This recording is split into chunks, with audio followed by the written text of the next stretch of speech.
Madam President. Senator from Iowa. It seems like every few weeks or so that there are a lot of misleading and misinformed accusations launched at our nation's renewable fuels producers.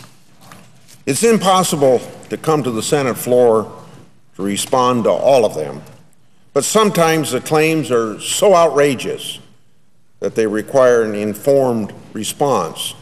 So I'm here to give that response with emphasis upon the words informed. Earlier this week, a number of my colleagues here in the Senate, including a few of my fellow Republicans, sent a letter to the majority and minority leaders expressing their opposition to extending the tax incentives for homegrown ethanol. Homegrown means that we're less dependent upon people like dictator Chavez and our oil sheiks. My colleagues argued that the tax incentive for the production of clean, homegrown ethanol is fiscally irresponsible. They expressed their support for allowing the 45-cent per gallon credit for ethanol use to expire. It's important to remember that the incentive exists to help the producers of ethanol compete with the big oil industry. And remember, the big oil industry has been well supported by the federal Treasury for more than a whole century.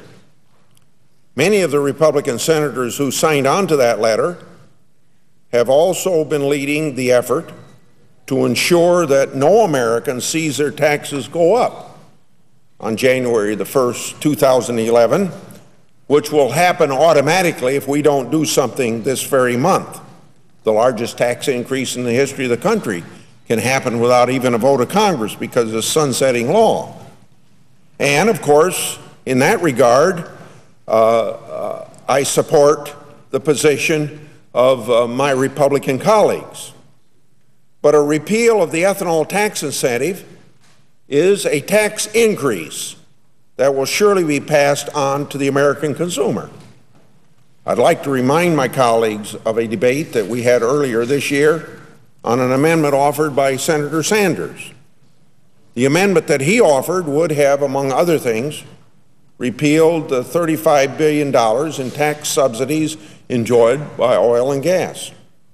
Opponents of the Sanders amendment argued that repealing the oil and gas subsidies would reduce domestic energy production and drive up our dependence upon foreign oil.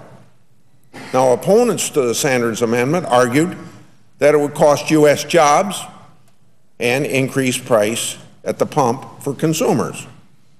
Now, I agreed with the arguments of the opponents. All of my Republican colleagues and more than one-third of the Democrats did as well. Thus, Senator Sanders' amendment was defeated. That majority against the Sanders amendment knew that if you tax something, you get less of it. Repealing incentives on ethanol would have the very same result. Well, guess what? I know that removing incentives for oil and gas will have the same impact as removing incentives for ethanol. We'll get less domestically produced ethanol and be more dependent upon those oil sheiks. But it will also cost U.S. jobs. It will increase our dependence on foreign oil. It will increase prices at the pump for American consumers. So whether it's jobs or increased dependence or increasing the price of gas, no American would like that to be the result. Madam President, we're already dependent on foreign sources for more than 60% of our oil needs. We spend $730 million a day on imported oil. That money's leaving America to the Middle East or nutty dictators like Chavez. Why do my colleagues want to increase our foreign energy dependence when we can produce that energy right here at home? So I'd like to ask my colleagues who voted against repealing oil and gas subsidies, but support repealing incentives for renewable fuels, how do you reconcile such inconsistency? The fact is, it's intellectually inconsistent to say that increasing taxes on ethanol is justified, but it's irresponsible to do so on oil and gas production.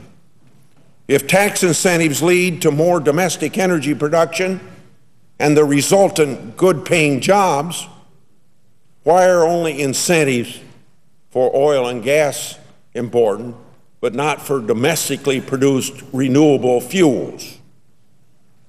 It's even more ridiculous to claim that the 30-year-old ethanol industry is mature and thus no longer needs the support that they get, while the century-old big oil industry still receives $35 billion in taxpayers' support.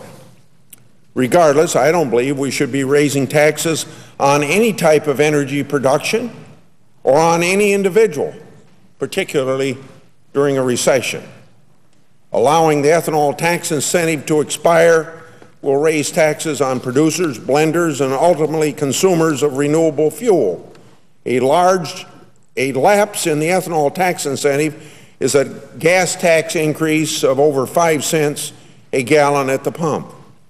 I just don't see the logic in arguing for a gas tax increase when we have so many Americans unemployed or underemployed and struggling just to get by. On Tuesday this week, all of my Republican colleagues and I signed a letter to Majority Leader Reid stating that preventing a tax increase, meaning mostly income tax increases, and providing economic certainty should be our top priority in the remaining days of this Congress. I know that we all agree that we cannot and should not allow job-killing tax hikes during a recession. Unfortunately, those members who have called for ending the ethanol incentive have directly contradicted this pledge, because a lapse in the credit will raise taxes costing over 100,000 U.S. jobs at a time of near 10% unemployment. The taxpayer watchdog group, Americans for Tax Reform, considers the lapse of an existing tax credit for ethanol to be a tax hike. Now it is not the time to impose a gas tax hike on the American people. Now is not the time to send pink slips to more than 100,000 ethanol-related jobs. A year ago at this time, I came to the Senate floor to implore the Democratic leadership to take action to extend expiring tax incentives for the biodiesel industry. They failed in their responsibility to extend that incentive and provide support for an important renewable industry. So while 23,000 American jobs were supported on December 31st last year, nearly all those jobs have disappeared. An industry with a capacity to produce more than 2 billion gallons of renewable fuel a year is on track to produce less than 20% of that capacity this year. Ethanol currently accounts for 10% of our transportation fuel. A study concluded that the ethanol industry contributed 8 4/10% to the federal treasury in 2009. 3 4/10% more than the ethanol incentive. Today, the industry supports 400,000 U.S. jobs. That's why I support a homegrown renewable fuels industry, as I know the Obama administration does as well. I would encourage anyone who is unclear on the administration's position to contact Agriculture Secretary Vilsack. I'd like to conclude by asking my colleagues, if we allow the tax incentive to lapse, from where should we import an additional 10% petroleum? Should we rely on Middle East oil sheiks or Hugo Chavez? I'd prefer to support our renewable fuels producers based right here at home rather than send them a pink slip. I'd prefer to decrease our dependence on Hugo Chavez, not increase it. And I certainly don't want to support raising the tax on gasoline during a recession. I'd respectfully ask my colleagues to reconsider their support for this job-killing gas tax increase. I yield the floor.